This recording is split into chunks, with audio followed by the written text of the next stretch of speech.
beloved Boss Mike Cervera.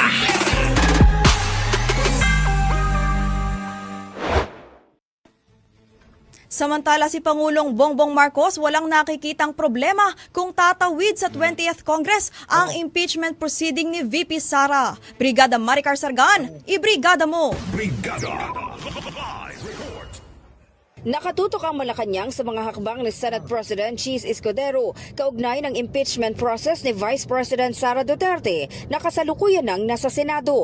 Ayon kay Pangulong Ferdinand Marcos Jr., bagamat nasa kapangyarihan ng Senado ang paghawak sa proseso, binabantayan pa rin ng palasyo ang mga kilos ni Escudero upang matiyak ang maayos at mahinahong pag-usad ng impeachment proceedings, lalo na sa harap ng nalalapit na transition mula sa 19th patungong 20th Congress. Kita nyo, buti pa si Pangulo, mga kababayan eh. Iba talaga no? Pang-presidente talaga to eh. Pero itong mga ninimal ba? Rarayay aninimal. Rarayay atapis. Dagitoy krong-krong. Dagitoy balla. Dagitoy tokininada. Walang mga kababayan, no? Diba? Buti pa si Pangulo, ano problema nyo kung tumawid dyan? Walang problema yan kay Pangulo. Bahala kayo. Ang problema kasi, itong mga gusto pang magpabide. Tuloy. Well, this is really a function of the Senate right now. So we leave it to them. It has moved already from the House. It has now been in the Senate for a few months. And we're watching, of course, what the Senate President Jesus Escudero is doing to try to make it as a peaceful a transition as possible from this Congress to the next. So, Bilang dating Senator Judge, wala ring nakikitang problema ang Pangulo kung tatawid man sa 20th Congress ang impeachment proceedings. Kita nyo, si Pangulong Bongbong kasama sa tatlo na inakwit sino? Si yung Chief Justice, Corona. Natatandaan nyo ba yon? Tatlo lang sila. Miriam siya at yung isa pa. Hindi ko na maalala. Kung inyo matatandaan yan. Tapos mga kababayan, ano nangyari? Ayun, wala palang sala si Corona. Nauna pa yung pagkamatay niya. Di ba? Mga kababayan, diyan nyo malalaman na etong si Pangulong Bongbong Marcos may utak talaga. Kasi mga kababayan, kahit tatatlo silang bumoto, na i-acquit si Corona noon, at hanggang sa mamatay nga si Corona at sobrang stress niya, dahil hindi naman daw totoo yung mga pinaratang sa kanya, at yun na rin ang binaba ng Korte Suprema, walang sala. Ngayon mga kababayan, kita nyo. Hindi nyo maloloko to. Bakit? Si Pangulong Bongbong naging judge din noon. Kaya alam nyo yan, di ba? Ayun, Joker Arroyo. Yung pangatlo, di ba? Miriam, BBM, Joker. Puro matatalino. Joker Arroyo, matalino mga kababayan. Yan yung mga hinahanap natin eh. Yung mga ganyang sanang senador. Wala sanang ganitong nangyayari. Kininayo amin. Kababain, di ba? Kababain, apo, kininadam amin. Kung sana, yan, Rene Sagisa, yung mga nun, sama nyo na si Dron, kahit na medyo, di ba? Hindi nakakahiya. Drilon, Enrile, yung mga ganyan sana. Yung mga ganyan sanang mga utak. Kasi mga kababayan, marami tayong natututunan. At alam nyo, pagka yun yung mga senador ninyo, nakakahiyang tumakbo.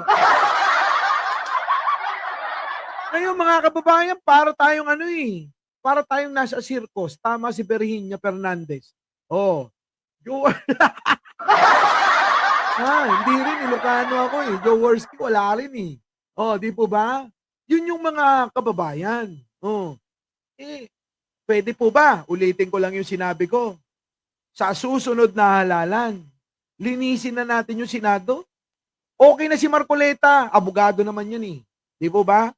Kahit magtalo-talo sila. Kasi alam naman natin may dalawang panig lagi yan. Isang minority at isang majority. Kadalasan yung minority, laging anti-government. O, anti sila. Hindi naman anti. Kung hindi, meron lang taga-balanse. Di po ba? Ang ganda sanang manood eh. Hindi naman pwedeng magkakasundo sila lagi lahat. Hindi rin maganda yon. May maganda talaga, may kumukontra. Di po ba? Oh, yan. Oh, sa susunod, alam nyo na kung sino iboboto nyo, ha? Oh, sino? Ha? Attorney Claire Castro. Aloy. Naniniwala kasi ang presidente na maliit ang posibilidad na matapos ang paglilitis bago magtapos ang kasalukuyang kongreso. Samantala, sinabi ito ng Pangulo pagkatapos ng panunumpa kaninang umaga ng bagong luklok na Associate Justice ng Supreme Court na si Raul Villanueva. Siya ang kauna-unahang Associate Justice na inappoint ng Pangulo sa kataas-taasang hukuman. Kita nyo, ha?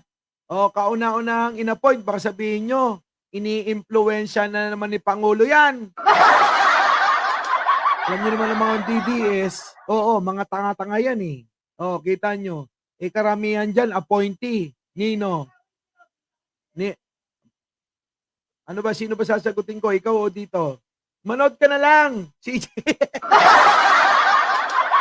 Oy, ayan na nga yung vlog ko. Alam niya. Hindi po ba mga kababayan ko? Ay, nawala tuloy ako. Yung pong mga justices natin, mga kababayan, first time po ni Pangulo mag-appoint. Karamihan dyan, appointee ni Digunyo. Yung iba may natitira pa, appointee ni Pinoy. O, kita nyo? O, syempre, malalaman na naman ng mga DDS, sasabihin na naman nila, yun na, minamanipula na ni Pangulong Bongbong yaang impeachment trial. Alam nyo naman yung mga yan. Di po ba? Yan ang sinasabi ko. O, tuloy. In the heart of change. Yan. O. So, maliwanag. Ha? O, ang Pangulo, meron ding opinion dyan. Nakabantay rin yan, mga kababayan. At sa mga, sa mga